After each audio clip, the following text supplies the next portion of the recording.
So look, who appeals more to the working class? Is it Nigel Farage or is it Sir Keir Starmer? I'm joined now by the Labour leader of Basildon Council, Gavin Callaghan. Gavin, thank you very much. Great to see you on the show. Is Keir Starmer really of the working class? Didn't his dad own the factory? Wasn't his mum a nurse at a time when nurses' salaries were quite good relative to things you could buy, like a house? And he has seemed to spend the rest of his professional life trying to get away from the working class, hasn't he? Good evening, Patrick. Well, look, I'd completely disagree with you in terms of your characterisation of his upbringing. I think it's really important to have lived experience of what it's like to have been working class, to have lived in a house where you have got people with ill health, where you have got disability in your house. And isn't it amazing that in any other Western democracy, we would look at Keir Starmer's story, a state school kid from Surrey who's managed to go all the way to the top of... I think you lost me at Surrey, mate. But he's gone all the way it's not Coronation Street, is it? He's not growing up on the cobbles. I mean, goodness me, you know? I mean, it's not a sob story. I don't know if you've seen the semi-detached pebbled house that he lived in, but he's gone from all the way from being a state school kid. When I talk to working class people in Basildon here, if you said to a family where the mum's working in the local hospital or the dad's working at the tractor plant here, that in 30, 40 years' time, your kid may climb to the top of British politics and become the Prime Minister of Great Britain and Northern Ireland. Forget the politics. They'd be incredibly proud of that. And that is exactly what's happened with our Prime Minister. But for some reason, we find ourselves in this ridiculous... Well, can I tell you what I think the reason is? Can I tell you what I think the reason is? Is that I think that from what we know of his friend circle, Philippe Sands is one of them, the bloke who's just taken on the case for Mauritius against the Chagos Islands, who comes across as a very aloof, some would argue quite smarmy individual. You've also, of course, got Lord Hermer, as well. So you look at the set of people that he's surrounded himself with in his both professional and personal life, and you think, it's not working class, is it? He's not on the market, is he?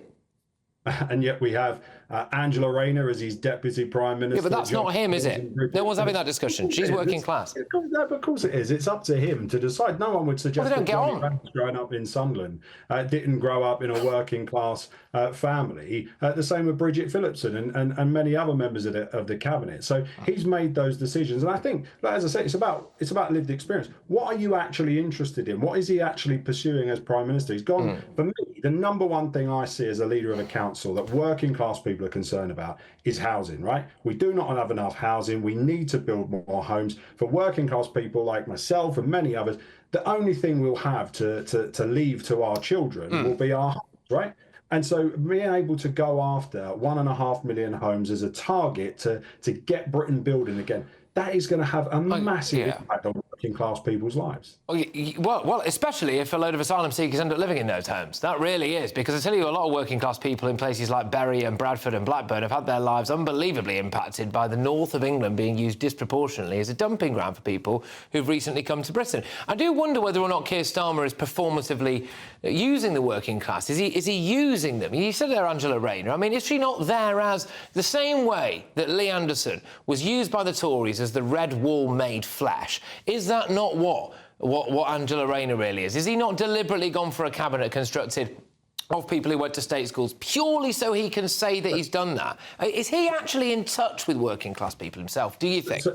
So let me just break a couple of those things down, right? So in terms of asylum seeker housing, it is up to every individual council to introduce their own policies, right? So it is a myth that councils cannot stop that from happening. You can. We've done it in Basildon, and you can do that across the country, right? So we need to make sure that those policies are in place, and that is up to each council to be able to do that.